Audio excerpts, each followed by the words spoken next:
In 1596, Elizabeth smashed a mirror with her hands and banned all mirrors from England. She never saw her reflection again. Servants who broke this rule died mysteriously. What did she see? The answer explains why diplomats whispered about her face, and why her body was sealed in a coffin within hours of death. Hampton Court Palace, late afternoon in 1596.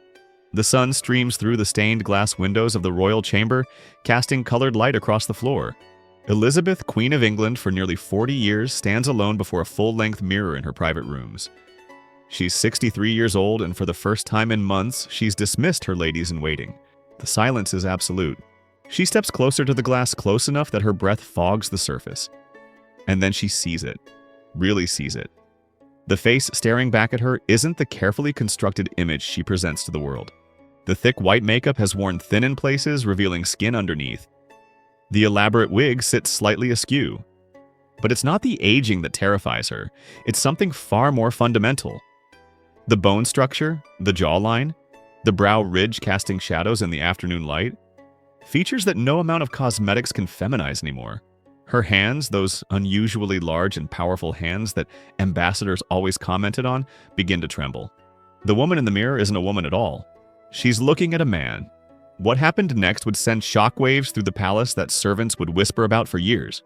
Elizabeth grabbed the nearest heavy object, a jeweled candlestick worth more than most people earned in a lifetime, and hurled it at the mirror with such force that the entire frame shattered. Glass exploded across the chamber, glittering shards scattering like diamonds across the Turkish carpets. But she wasn't done. She picked up another piece of the mirror, a large fragment still reflecting her fractured image, and smashed it against the stone wall. Then another, and another. Her hands were bleeding from the glass, crimson blood dripping onto her white gown. But she didn't stop. She couldn't stop. One of her ladies-in-waiting, hearing the commotion, burst through the door and froze in horror. The queen stood in the center of a circle of broken glass, her hands cut and bleeding, her face twisted in an expression the servant had never seen before. Not anger, not grief, pure, primal terror. Elizabeth turned to her, and the words she spoke were delivered in a tone that made the woman's blood run cold. "Remove them, all of them. Every mirror in every palace. I will not look upon this face again." It wasn't a request. It was a command born of desperate necessity. Within 48 hours, something unprecedented began happening across England. At Windsor Castle, servants wrapped mirrors in heavy cloth and carried them out through back passages. At Whitehall Palace, workmen carefully dismantled ornate looking-glasses that had hung for decades. At Richmond and Greenwich, at every royal residence, the same frantic activity. But here's what makes this truly chilling. These mirrors weren't being stored. They were being destroyed. Hammered into fragments, the glass ground into powder, the frames burned. Palace inventories from 1596 to 1597 tell a shocking story. Over 200 mirrors simply vanished from official records. These weren't cheap items. A single high-quality mirror could cost as much as a small estate. Yet Elizabeth ordered their complete destruction, as if they were contaminated with plague. The official explanation given to curious courtiers was laughably thin. Her Majesty's eyes have grown sensitive to reflected light, but the servants knew better. They had seen the Queen's face when she emerged from that chamber, pale as death beneath her makeup. They had seen her bleeding hands the way she wouldn't look at any reflective surface, not even the polished silver trays used for serving. Something had broken inside the Queen that day, and whatever she had seen in that mirror had convinced her that every reflective surface in her kingdom was now a mortal threat. But what could make the most powerful woman in Europe so terrified of her own reflection that she would erase it from existence? The paranoia that followed the mirror ban created an atmosphere of terror that gripped the royal household. Servants began to understand that this wasn't about vanity or aging. This was about survival, and anyone who threatened the Queen's new reality would pay an unthinkable price. The first victim was a young lady-in-waiting named Catherine Parr, no relation to Henry VIII's widow. She was 19, had served in the Queen's household for only 6 months, and made one fatal mistake. In September of 1597, roughly a year after the mirror ban, Catherine was discovered in a side chamber holding a small hand mirror, the kind noble women used for applying cosmetics. It was barely larger than her palm, a delicate thing with a mother-of-pearl handle. A senior lady-in-waiting found her and immediately confiscated the mirror, but the damage was done. Someone reported the incident to the Queen. Elizabeth's reaction was swift and merciless. Catherine was summoned before her that very evening.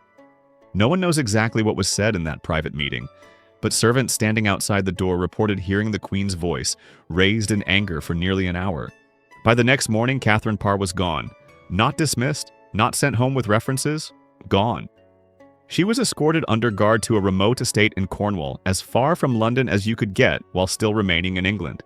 She was given a generous pension, enough to live comfortably for life, but with explicit conditions.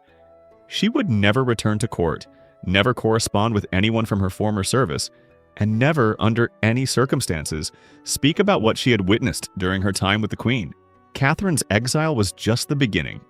The second case was even more disturbing. In early 1598, a chambermaid named Mary Shelton was performing her routine duties in the Queen's private dining chamber. She was polishing a silver serving tray, one of dozens used for royal meals. The tray was ornate, decorated with elaborate engravings, and when properly polished, it gleamed like a mirror. Mary had been doing this same task for 3 years without incident. But on this particular morning, she made a terrible error in judgment. She held the polished tray up to check her work, angling it to catch the light from the window. At that exact moment, Elizabeth entered the room through a side door that Mary hadn't heard opening. The Queen saw the reflective surface. For just a split second, her face was visible in the polished silver. Mary Shelton immediately realized her mistake and dropped the tray with a clatter, stammering apologies. But Elizabeth's face had gone deathly white. She stared at the tray on the floor as if it were a venomous serpent. Her hands clenched into fists. Then, without a word, she turned and swept out of the room.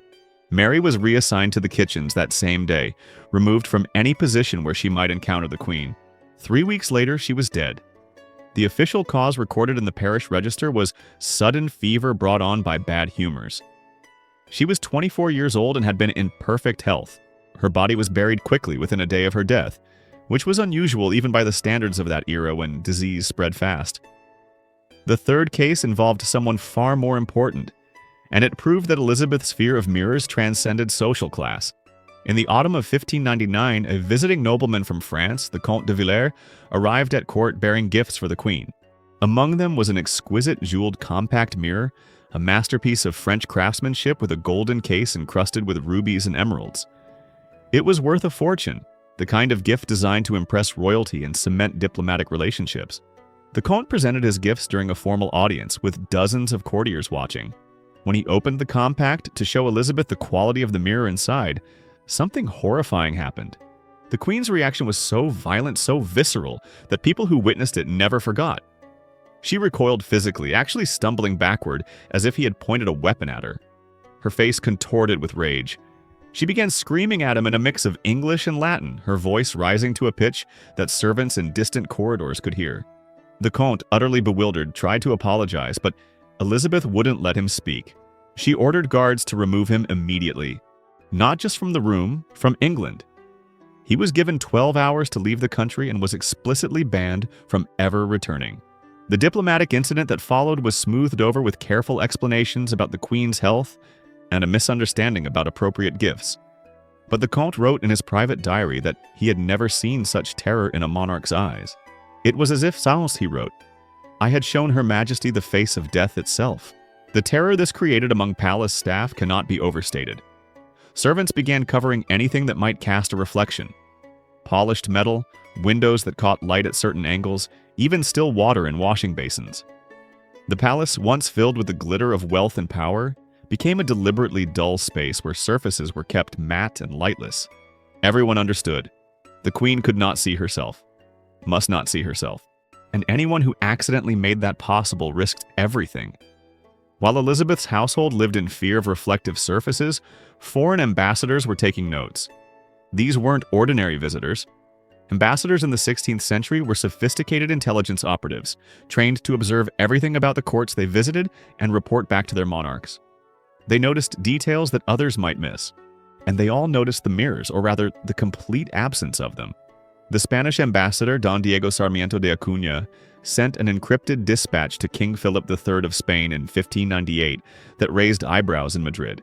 He wrote that during his audience with Queen Elizabeth, he had been struck by the peculiar absence of looking glasses in Her Majesty's private chambers and receiving rooms. This was extraordinary. Royal chambers across Europe were typically filled with mirrors.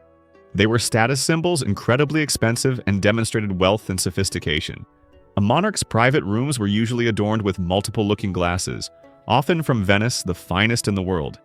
But Elizabeth's chambers were bare of them. Completely. De Acuna continued, "One encounters not a single mirror in any space where Her Majesty receives guests or conducts private audiences. The walls are adorned with tapestries and paintings, but no reflective glass." When I inquired diplomatically about this curious absence, her counselors became evasive and changed the subject with evident discomfort. He ended his report with a line that drips with suspicion. "One cannot help but wonder what Her Majesty fears to see, that she would banish all mirrors from her sight." The French envoy's observations were even more pointed. Jean de Thumery, Sieur de Boissy, spent considerable time at the English court between 1598 and 1602. His reports back to King Henry IV of France contain fascinating details. In one dispatch from 1599, he described Elizabeth's chambers as strangely bare of the vanities women typically treasure. He noted that while other queens he had observed kept elaborate dressing tables with multiple mirrors for applying cosmetics and arranging hair, Elizabeth's dressing area contained no reflective surfaces whatsoever. Her ladies-in-waiting performed all preparations while the queen sat with her eyes closed or looking away.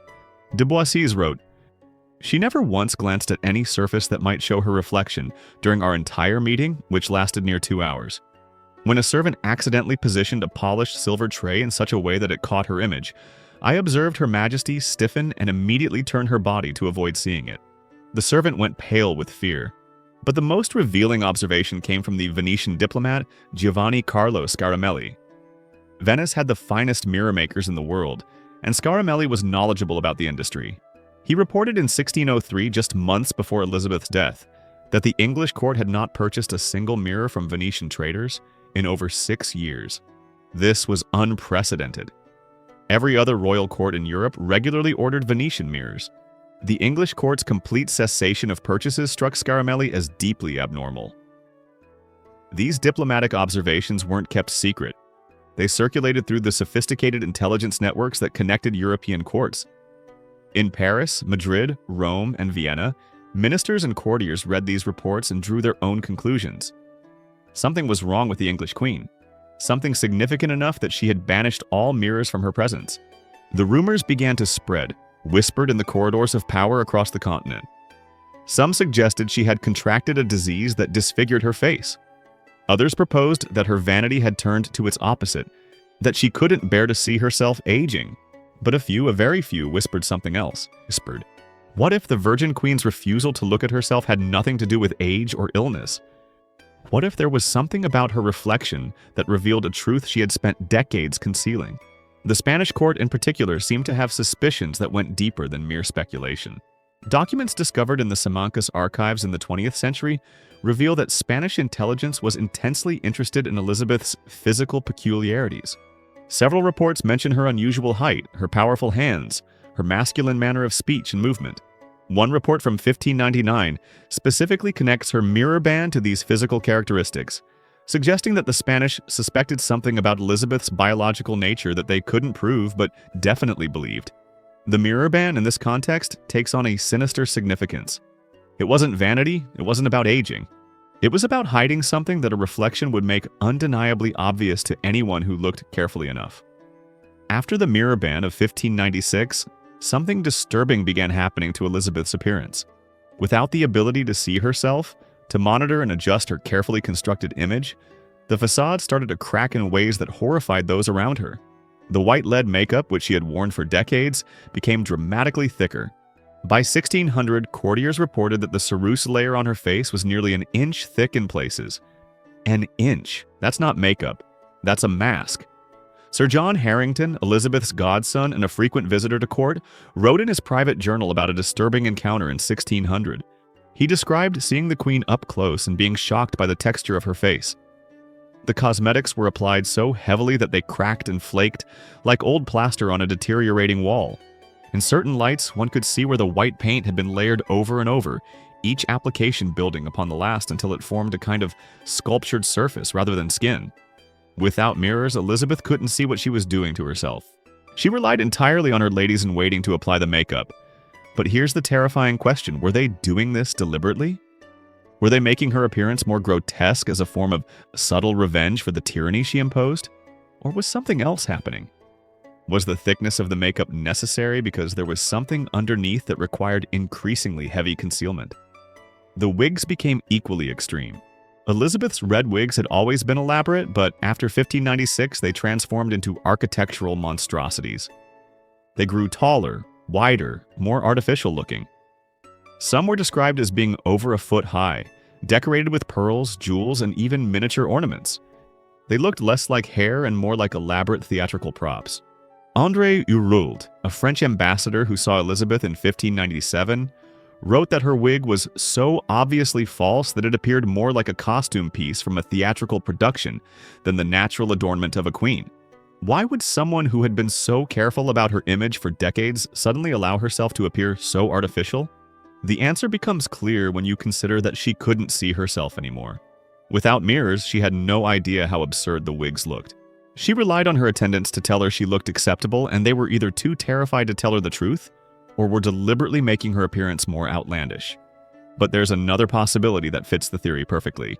What if the increasingly extreme wigs were necessary because Elizabeth was losing her hair in a distinctly masculine pattern? Male pattern baldness would have become more pronounced as she aged, and by her 60s, it would have been impossible to hide without increasingly elaborate hairpieces. Without mirrors to check the results, the wigs became more obvious, more artificial, more clearly fake. The most telling change was in her clothing. After 1596, Elizabeth's fashion became notably more concealing and structurally rigid. The ruffs around her neck grew larger, some extending nearly a foot from her throat in all directions. These massive collars served a specific purpose. They prevented anyone from seeing her neck clearly. The neckline, where masculine features like an Adam's apple would be most visible, was completely obscured. Her bodices became more structured, almost armor-like. They didn't just shape her torso, they completely concealed it. The boning was so rigid that the dresses stood up by themselves when removed. What was the scaffolding hiding? Her gowns featured increasingly padded shoulders and artificially widened hips, creating an exaggerated feminine silhouette that bore no resemblance to any natural body shape. Some court observers noted that the queen's form beneath the clothing seemed oddly angular and inconsistent with the elaborate curves the dresses created. Paul Hensner, a German visitor to the English court in 1598, wrote that Her Majesty's fashion of dress does make her appear more as a decorative idol than a natural woman. Without mirrors to check her appearance from different angles, to see how the clothing actually looked on her body, Elizabeth became a prisoner of her attendants' choices. And those choices were making her look less like a woman and more like a carefully constructed theatrical character. The question that emerges is devastating. Was this transformation happening because she couldn't see herself? Or was she unable to see herself because the transformation was revealing something that could no longer be hidden? The timing is too precise to be coincidental. The mirror ban happened at exactly the age when male features become impossible to feminize effectively. At 63, bone structure dominates. Jawlines become more pronounced. Brow ridges cast deeper shadows. Body proportions shift in ways that no amount of cosmetics or costume can fully conceal. If Elizabeth was indeed the Bisley Boy, grown old, then 1596 would have been the year when looking at her reflection became unbearable. The year when the masculine features finally overwhelmed the feminine disguise.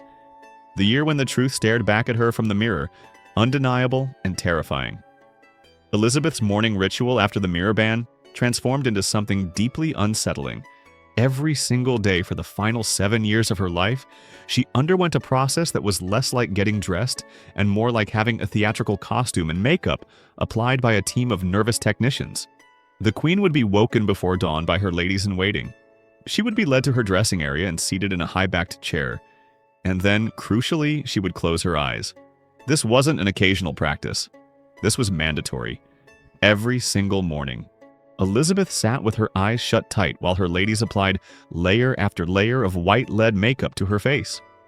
They would start with a base coat, then add definition to her cheekbones, then apply rouge to her lips and cheeks, then add more white to create highlights. The process took over an hour. During that entire time, Elizabeth never looked. She never opened her eyes to check the progress. She never asked to see the result. She simply sat there, blind and passive, while her face was transformed into the image of the queen that England expected to see. Lady Anne Warwick, who served as one of Elizabeth's ladies-in-waiting from 1599 to 1603, left a detailed account of these mourning sessions that wasn't discovered until the 19th century. Her Majesty would sit as still as a statue while we painted her face. She would not look upon any reflecting surface. We kept her eyes closed with gentle reminders, and she complied willingly, almost gratefully, as if the act of seeing herself would cause her physical pain. But here's where it gets truly disturbing. Lady Warwick's account reveals that the ladies-in-waiting had enormous power in these sessions. They were the only ones who could see what Elizabeth actually looked like beneath the makeup and costumes. They controlled her image completely, and some of them, Warwick hints, were not entirely trustworthy. She wrote, "Some among us took liberties with Her Majesty's appearance that would have shocked her had she been able to see the results. The rouge was sometimes applied too heavily, giving her the appearance of a theatrical performer rather than a queen. The eye paint was occasionally smudged or uneven. Once I observed another lady deliberately painting Her Majesty's nose with an excess of vermilion, making it appear red and bulbous. When I questioned this, the lady claimed it was the fashion, but I knew it was not. This is extraordinary. Elizabeth's own ladies-in-waiting were sabotaging her appearance, and she had no idea because she couldn't see herself.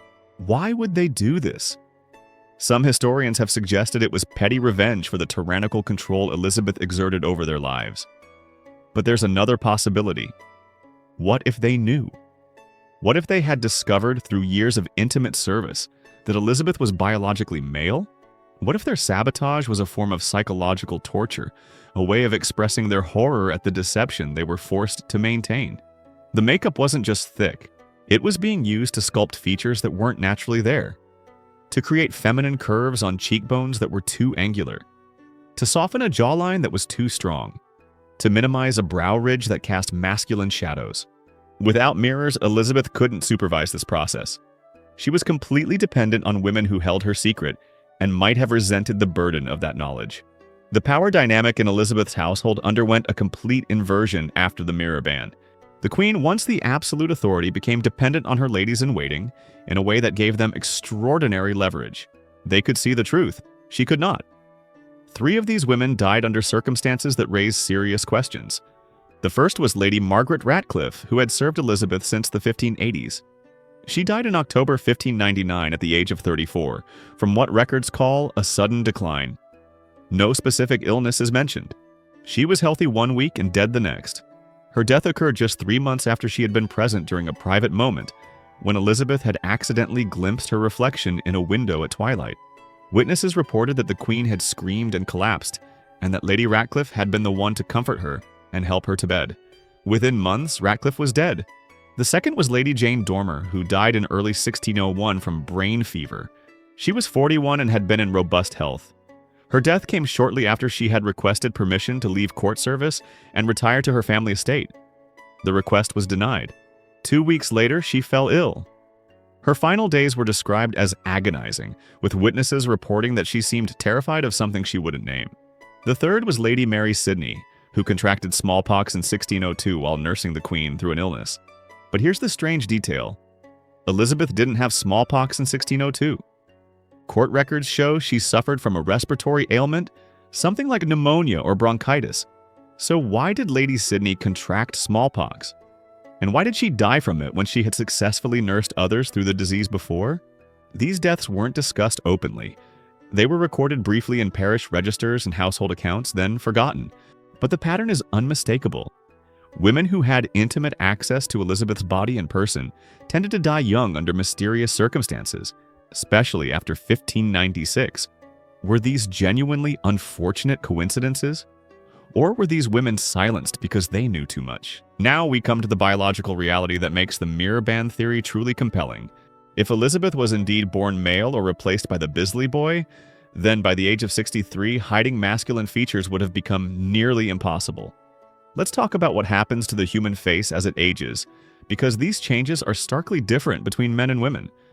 In men, facial bone structure becomes more pronounced with age. The jaw becomes more square and defined. The brow ridge, which is already more prominent in males, casts deeper shadows.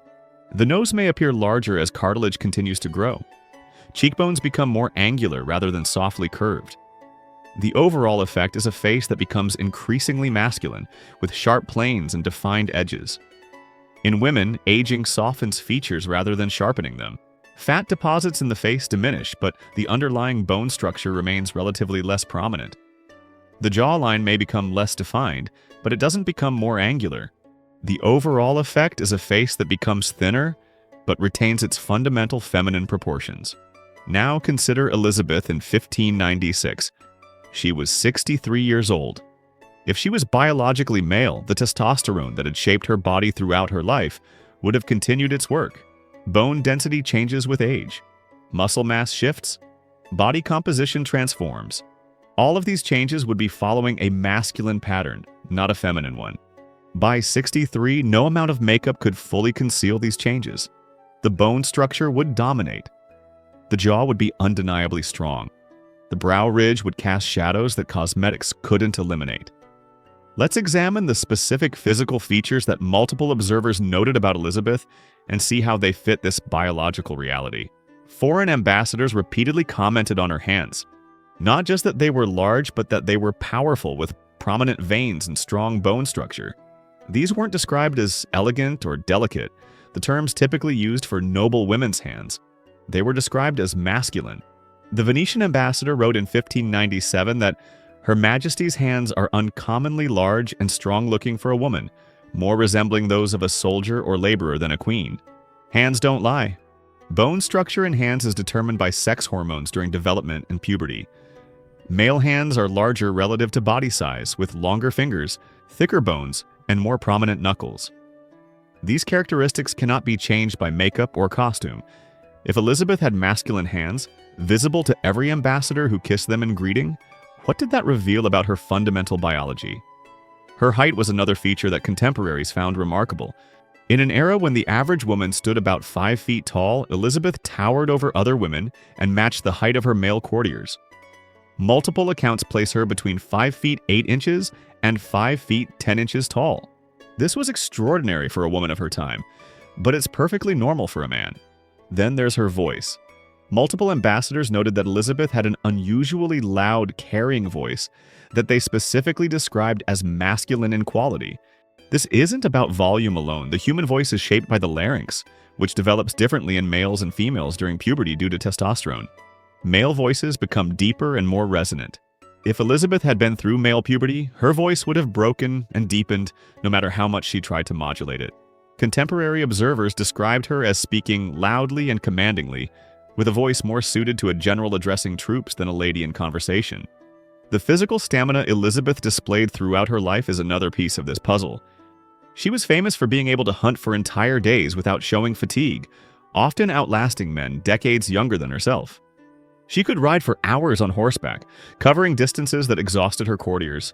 Even in her 60s, before her final decline, she insisted on standing for extended periods during formal audiences, sometimes for 3 or 4 hours straight, while younger attendants wilted around her.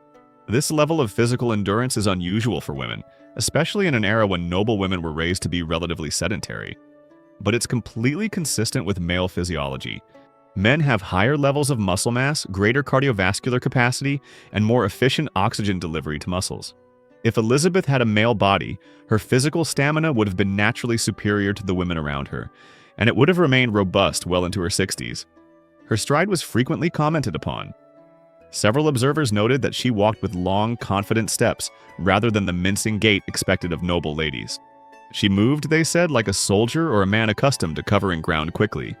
Gait patterns are partially determined by hip structure, which differs significantly between men and women. Women typically have wider hips relative to their height, which creates a characteristic walking pattern. Men have narrower hips and a longer stride. If Elizabeth walked like a man, it's because her skeletal structure was masculine. All of these features individually might be explained away as unusual, but not impossible for a woman. But taken together, they paint a picture of someone whose biological sex didn't match their presented gender. And by 1596, when aging had made these features impossible to minimize or hide, the mirror became an enemy. Because the mirror told the truth that no amount of makeup or costume could conceal anymore. Think about the psychological torture of Elizabeth's situation if this theory is true. For over 40 years from the moment she ascended the throne in 1558 at age 25, she had maintained an elaborate deception. Every single day was a performance. Every public appearance required extensive preparation to create the illusion of femininity. The wigs, the makeup, the costumes, the carefully controlled gestures and speech patterns. It was all constructed, all artificial, all necessary to maintain the greatest lie in English history. For decades, this performance was sustainable. Youth provides natural advantages. Skin is smooth and can be enhanced with cosmetics. Body shape can be manipulated with clothing. Energy and vitality create a convincing presentation. But youth doesn't last. By her 50s, the performance was becoming harder. The makeup had to be thicker. The wigs had to be more elaborate. The costumes had to be more concealing. She was fighting a losing battle against time and biology. Then came 1596. She was 63. The face in the mirror was no longer the face she remembered from her 30s or 40s. It was the face of an old person, and old age strips away the softness that helps maintain feminine presentation. The bones emerge. The structure dominates. And what she saw in that mirror was undeniable. A man's face staring back at her, no matter how much paint covered it. Imagine the moment of realization. She's alone in her chamber, standing before the mirror, perhaps after removing some of the makeup. The afternoon light is harsh and unforgiving. She looks at herself, truly looks, maybe for the first time in years, and she sees him, the boy from Bisley, the child who was dressed in a dead girl's clothes and told to pretend. The imposter who became a queen, except now the imposter is an old man, no longer able to hide behind the softness of youth. The jaw is too square, the neck is too thick, the shoulders are too broad, the hands resting on the edge of the dressing table are too large and too strong. Even with the elaborate wig and the layers of white paint, the fundamental truth is visible. She's not a woman. She never was. And now at 63, she never can be. The horror of that realization would have been overwhelming. Everything she had built, everything she had achieved, rested on this deception. England's stability, the Protestant Reformation, her political legacy, all of it depended on her being Elizabeth I, the Virgin Queen, the legitimate daughter of Henry VIII. If the truth came out, if anyone discovered that she was biologically male, the entire house of cards would collapse. Her reign would be declared illegitimate. Everything she had done for England would be undone. Civil war would likely follow as Catholic factions claimed the throne should have passed to them decades ago. So she made a decision in that moment. She would never look at herself again. If she couldn't see the truth, she could maintain the pretense. Without mirrors, she could continue to believe, or at least pretend to believe, that the disguise still worked. The mirrors had to go. All of them. Because every reflective surface was a witness to the truth she desperately needed to deny. As Elizabeth approached death in early 1603, her behavior became increasingly erratic in ways that suggest someone trying to control their final revelation. For 2 weeks before she died, she absolutely refused to lie down in bed. This wasn't a gradual decline. It was a sudden, adamant refusal that baffled and distressed everyone around her. Her physicians begged her to rest properly. Her counselors implored her to preserve her strength. Her ladies-in-waiting tried every argument they could devise. She rejected them all. She sat in chairs, propped herself against cushions piled on the floor. And when she could no longer support herself, she allowed attendants to hold her upright. But she would not get into that bed. When pressed for explanation, she gave responses that ranged from confused to frightening. "Once I lie in that bed, I shall never rise again," she told one attendant. To another, she insisted, "The bed is a trap. Death waits there." Sometimes she would just shake her head violently and refuse to speak about it at all. Historians have puzzled over this behavior for centuries. Some suggest it was psychological denial, a final attempt to maintain control by refusing to surrender to death. Others propose medical explanations, theorizing that lying flat caused unbearable pain from some undiagnosed condition. But consider this alternative. What if lying down made her body's true nature more obvious? Clothing drapes differently on a prone body. The structure of the chest and hips becomes more apparent. In her final days, weak and barely able to move, Elizabeth might have feared that lying in bed would reveal the masculine body shape that elaborate costumes had concealed for decades. Standing or sitting upright allowed her clothes to hang properly, maintaining the illusion. Lying down would have destroyed it. The final days were marked by another disturbing symptom. Elizabeth's abdomen began swelling grotesquely. By the time she died on March 24, 1603, witnesses reported that her belly had expanded until she looked several months pregnant. The irony was devastating and unavoidable. The Virgin Queen, who had spent her entire life refusing marriage and motherhood, who had made her childlessness into a political strategy, now appeared pregnant as she approached death. The official explanation was fluid accumulation, a common symptom of organ failure. Her liver and kidneys were shutting down, causing fluid to build up in her abdominal cavity. This is certainly possible and medically plausible, but the symbolism haunted everyone who witnessed it. Here was the ultimate mockery. A woman who had never borne a child appearing ready to give birth as she died. Or was it mockery? Was it revelation? Because abdominal swelling in a person with a male body structure would have looked different than in a female body. The fat distribution, the way the swelling manifested, the overall appearance would have been subtly wrong. Did her ladies-in-waiting notice? Did the physicians who were finally allowed close enough to observe see something that confirmed their suspicions? We'll never know, because of what happened the moment Elizabeth drew her final breath. The door to her death chamber was locked instantly. Guards were posted with strict orders that absolutely no one could enter or leave without explicit permission from the Privy Council. Only the most trusted ladies-in-waiting were allowed to remain inside to prepare the body. Even high-ranking nobles who had every right to be present during the preparation of the Queen's corpse were turned away by armed guards. This was unprecedented. Royal deaths were typically communal affairs with dozens of witnesses present to document exactly what happened. Behind those locked doors, something happened that was so significant, so disturbing, that it had to be concealed immediately and forever. The handful of women allowed to remain began the process of preparing Elizabeth's body for burial. They removed the elaborate gown, layer by layer. They peeled away the massive structured bodice that had created an artificial silhouette. They removed the padded undergarments. And then they removed the final layers of clothing, exposing the Queen's actual body for the first time to anyone outside her most intimate circle. What they saw was described in only the vaguest terms in the few surviving accounts. Coded language, euphemisms, phrases like "something was not as it should be," and features both present and absent that caused great distress. One account mentions that a lady-in-waiting vomited and had to be removed from the chamber. She was immediately sent to a remote estate with a generous pension and explicit threats about what would happen if she ever spoke of what she witnessed. Another account describes the women working in complete silence, their faces pale and shocked, moving with unusual haste to cover the body and seal it away. The white makeup, which had been applied so thickly for so many years, came away in sheets when they tried to remove it. Witnesses said it peeled off like old plaster, taking skin with it and revealing flesh that had been poisoned by decades of lead exposure. The damage was horrific, with wounds that looked like acid burns covering much of her face. But as disturbing as this was, it wasn't the true horror. The true horror was what lay beneath the clothing. Something about Elizabeth's body was fundamentally wrong. The surviving accounts are frustratingly vague, but they all agree on one point. There was something either absent that should have been present, or present that should have been absent. Physical characteristics that didn't match the gender everyone believed Elizabeth to be. Within hours, not days, Elizabeth's body was wrapped in treated cloth and sealed inside a lead coffin that was soldered shut before rigor mortis had fully set in. This timing alone should have raised massive red flags. Royal bodies typically lay in state for days, sometimes weeks, allowing nobles, clergy, and physicians to pay respects and create detailed documentation of the monarch's death. This was standard protocol, but Elizabeth's body was sealed so quickly that it was almost frantic.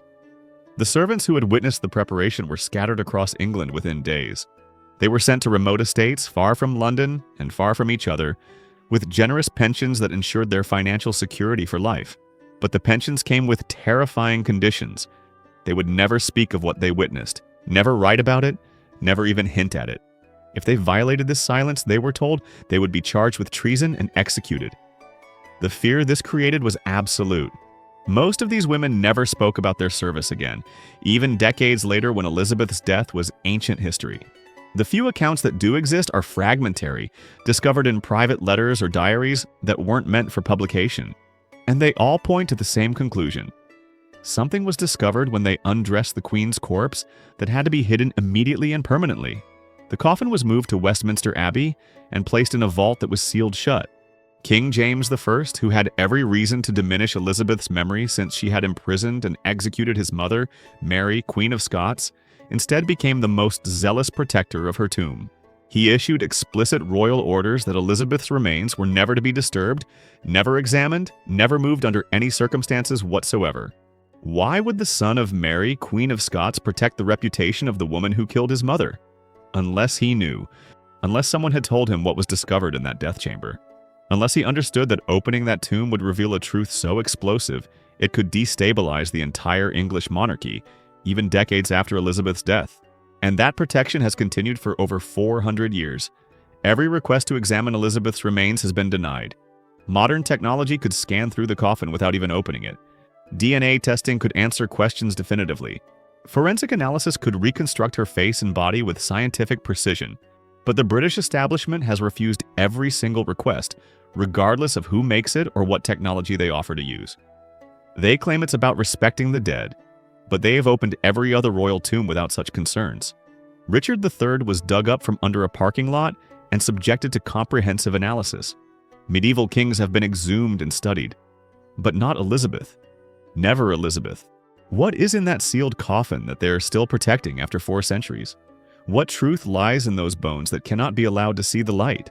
The answer might be that England's greatest monarch, the Virgin Queen who defined an era and transformed her nation into a world power, was living as the wrong gender.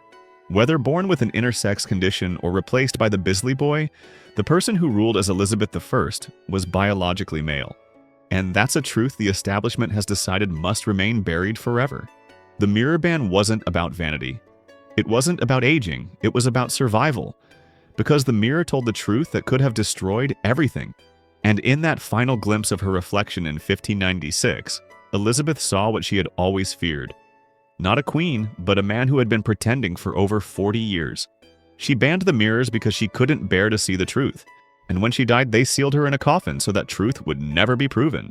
But now you know the story. Now you understand why a powerful queen would destroy every mirror in her kingdom. The question is, do you believe it? If this theory has left you questioning everything you thought you knew about one of history's most famous figures, then subscribe to this channel right now. We're uncovering the secrets that textbooks deliberately hide, the conspiracies that shaped the world, and the truths that powerful institutions want to keep buried. Hit that like button if you believe it's finally time for Westminster Abbey to open that coffin and let science examine what's been hidden for 400 years. And drop your theory in the comments below.